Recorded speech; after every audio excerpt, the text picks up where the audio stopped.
vamos a establecer comunicación y le agradecemos la gentileza que tiene con RCR, Red de Comunicación Regional para todo el país, con la doctora Marianela Ledesma, presidenta del Tribunal Constitucional. Doctora Ledesma, qué gusto saludarla, muy amable por compartir esta comunicación a través de RCR, Red de Comunicación Regional. Que tenga buen día, muy amable. Buenos días y mi agradecimiento para RCR por permitirme comunicarme con los ciudadanos, ciudadanas de Tacna. Un saludo desde acá, desde Lima. Sí, nosotros estamos acá transmitiendo directamente desde la capital de la República. Hace unos días, el Pleno del Tribunal Constitucional realizó una primera audiencia pública de supervisión de cumplimiento de sentencias, ¿no? Y esto es muy importante que se conozca, ¿no? El caso de una ciudadana, ¿no?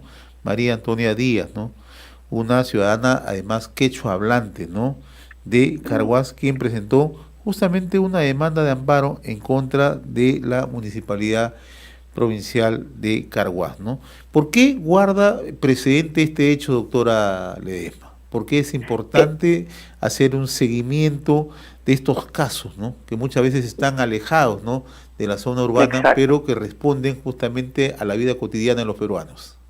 Sí, porque el Tribunal Constitucional está en una posición de concretizar, materializar los derechos fundamentales y que no queden nada más en una mera declaración, sino que ingresar a verificar si realmente se está cumpliendo. Pero lo trascendente de estos tres casos, que son los que estamos haciendo la supervisión, es lo siguiente. Comúnmente, cuando un ciudadano se ve afectado con algún derecho, como por ejemplo en el caso de la ciudadana Díaz Tinoco, el tribunal no solo da tutela a la persona Díaz Tinoco, que es la titular de esta acción, sino que piensa que hay varias personas igual que ellas que están en esa misma condición. ¿Cuál era su condición? Son ciudadanos que van a buscar un servicio público al Estado y el Estado les da un servicio no en el idioma que ellos hablan, sino en el idioma que es el castellano, ¿no? Entonces lo que dice el tribunal, ¿no? En este caso es que la decisión no solo es para Díaz Tinoco, para la señora Díaz Tinoco, sino es para todos los ciudadanos, no, para exigir que el servicio se le dé en el idioma preponderante de la zona. Si el idioma preponderante es el Ayaninca, se tendrá que dar el servicio público en Ayaninca, o en Aymara, o en el Quechua, porque la Constitución señala en el artículo 48 que no hay un idioma oficial, hay varios idiomas oficiales y serán los idiomas que sean preponderantes en la zona.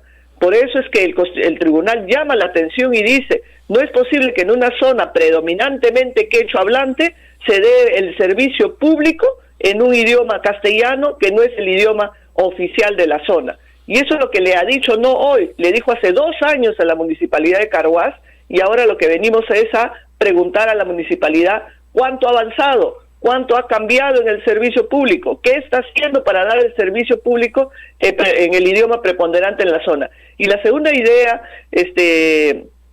periodista, es la siguiente, ¿no? Tenemos que reconocer que somos un país pluricultural, multilingüístico, y por lo tanto tenemos que comenzar a dar su espacio y su valor a las lenguas predominantes de estos entornos, que el Perú es muy multivariado y muy multifacético. ¿Cuánto se ha avanzado, doctora Ledesma, en lo que concierne a la supervisión de cumplimiento de sentencias, ¿no? Y cómo se establece esta jurisprudencia constitucional en estos casos, ¿no? Exactamente. Miren, es la primera vez que el tribunal está generando estas audiencias de supervisión.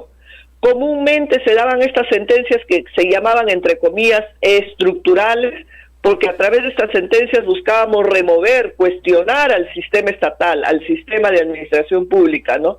Pero ya hemos dado un paso más. No solo hay que dar una sentencia donde se llame la atención, por ejemplo, en el tema de la educación rural, como por ejemplo en el tema de las cárceles, al tratamiento de salud, o en el tema de los quechohablantes, sino que ahora el tribunal, por primera vez, ha empezado la política de supervisar a los funcionarios si es que están cumpliendo o no con estos mandatos constitucionales. Y en esta experiencia que están realizando desde el Tribunal Constitucional, ¿se está cumpliendo a cabalidad el cumplimiento, las normas, lo dispuesto? Muy buena su pregunta. Primera, tendría que hacer dos reflexiones. La primera, que en muchos casos los funcionarios no estaban acostumbrados a que luego el tribunal les venga a pedir cuentas cuánto han avanzado. Entonces, en algunos casos, de manera acelerada, como sea, faltando un par de semanas, han tratado de corregir, de ver cómo cumplen esta sentencia. Y eso es una situación que hemos advertido. Y una segunda situación que hemos advertido es también la falta de organización misma de la administración, ¿no? La comunicación entre todos los entes, sobre todo en las zonas que no estén en la capital, ¿no? Que recién la comunicación se da a raíz de una audiencia de supervisión. El cumplimiento no ha sido a cabalidad, pero por lo menos sí le hemos puesto nuevamente la mirada en el tema que nos ha preocupado, y los funcionarios, como ustedes, están ahora tratando de correr para cumplir esta situación. Ahora, en esa misma línea de la primera pregunta, quiero preguntarle por otro caso que también ha sido visto por el tribunal, ¿no? Porque hace poco ustedes han declarado fundada una demanda de amparo y reconocimiento de un derecho a estudiar, ¿no? De dos personas, Exacto. ¿no? En la zona de Urcubamba, que es una zona alejada, Exacto. en Amazonas, ¿no?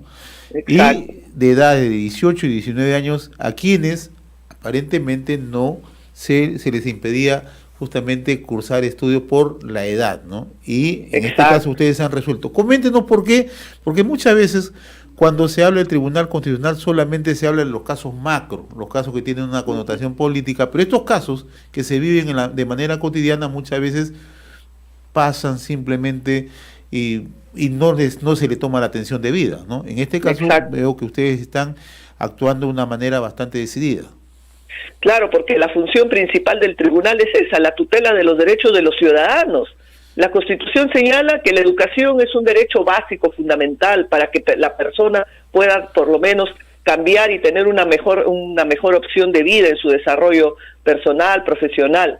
El caso se refiere a dos hermanas que ya tenían más de 18 años y querían estudiar su secundaria, pero en la zona donde vivían, que era en la zona de Gao, Alto Amazonas, en esta zona, para ir a un colegio que se llama un centro educativo básico alternativo, porque ya tenían más de 18 años, tenían que transitar 4 horas, 2 horas por camino de trocha y 2 horas con un carro en una carretera firmada para llegar a la escuela, 4 horas de ida, 4 horas de regreso.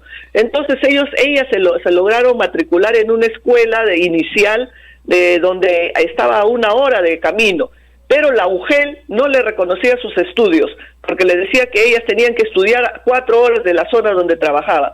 Fueron al tribunal a pedir precisamente el tema de la tutela, el derecho a la educación, y el tribunal no solo le dio la razón a estas hermanas que necesitaban acceder a la educación en lugares algo cercanos y razonables a su domicilio, pero también el tribunal se preguntó cuántas ciudadanos en zonas todavía de extrema pobreza, como era el caso de esta joven, ¿no? Como Amazonas, Huancavelica, Cajamarca, que están en la misma situación, personas que quieren estudiar, pero que el Estado no les brinda una escuela cercana a sus domicilios.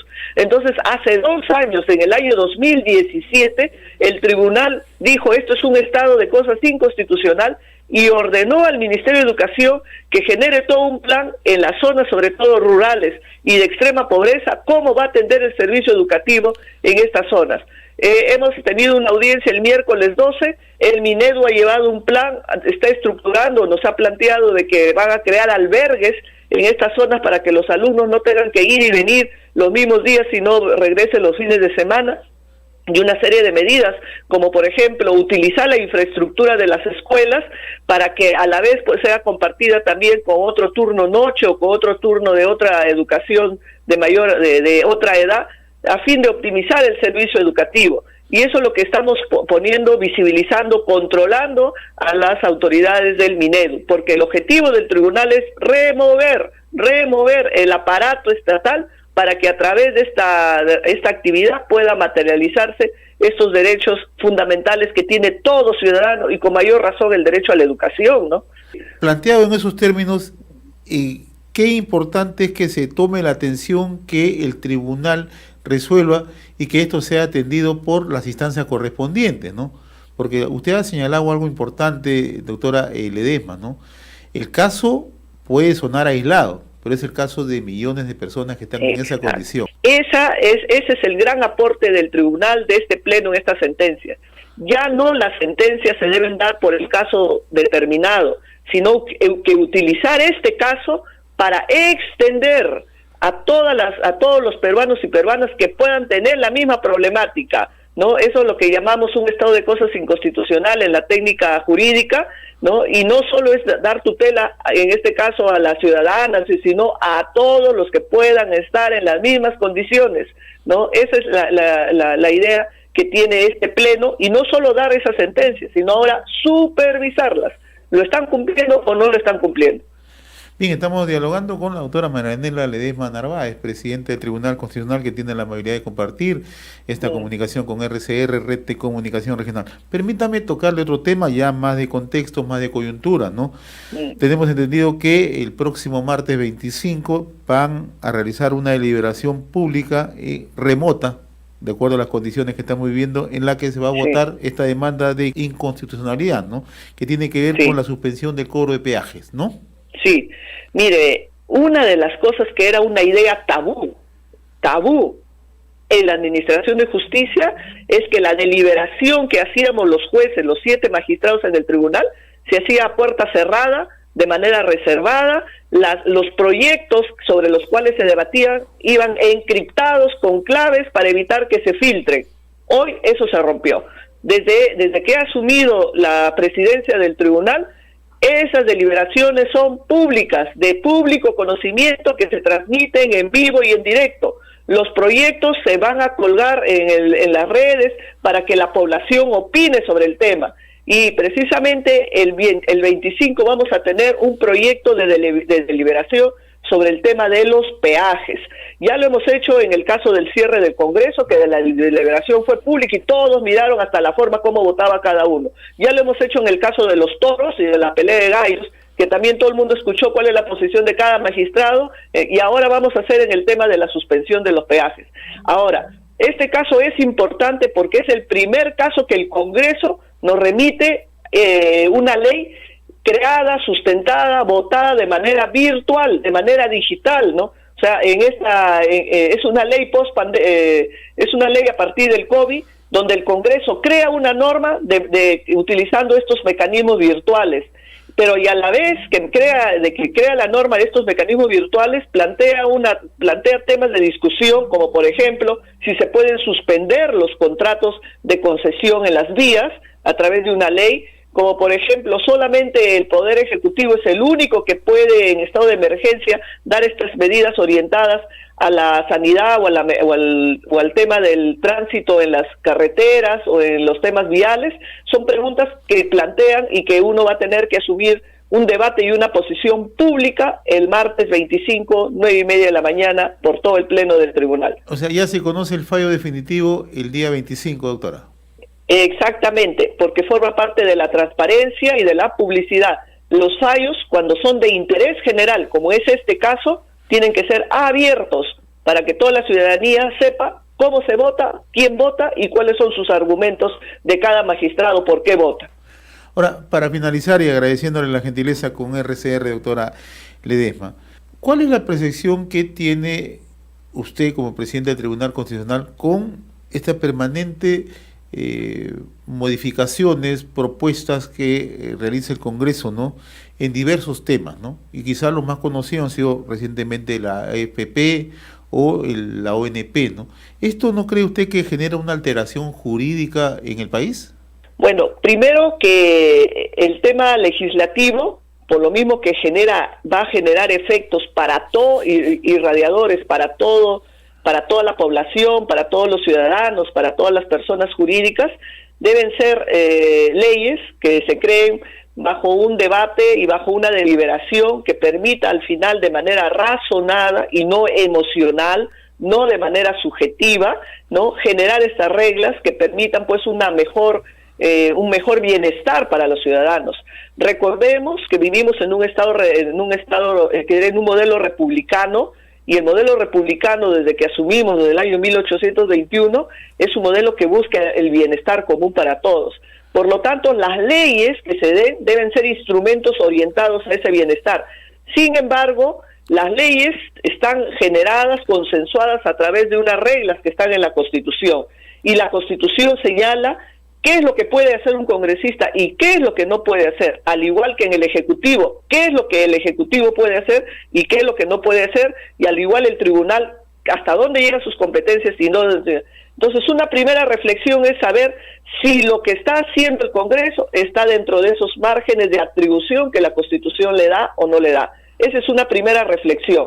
La segunda reflexión es si esos márgenes, si estoy actuando dentro de estas atribuciones, lo estoy actuando con la debida razonabilidad, con la debida, podríamos decir, profesionalismo, con la debida ecuanimidad, con la debida ponderación que debe existir al reflexionar y al crear una ley para todos los ciudadanos. Eso se lo dejo al razonamiento de cada congresista y de cada bancada, ¿no? Que tendrían ellos que responder. Doctora Marianela Ledesma, muy agradecido por esta comunicación a través de RCR, Red de Comunicación Regional. No va a ser la primera oportunidad que conversemos con usted. La comprometo más adelante a seguir abordando otros temas de interés. Muy agradecido, que tenga buen día, muy amable. De igual manera, muy agradecido a ustedes también y un saludo para todos sus teleaudientes. Gracias.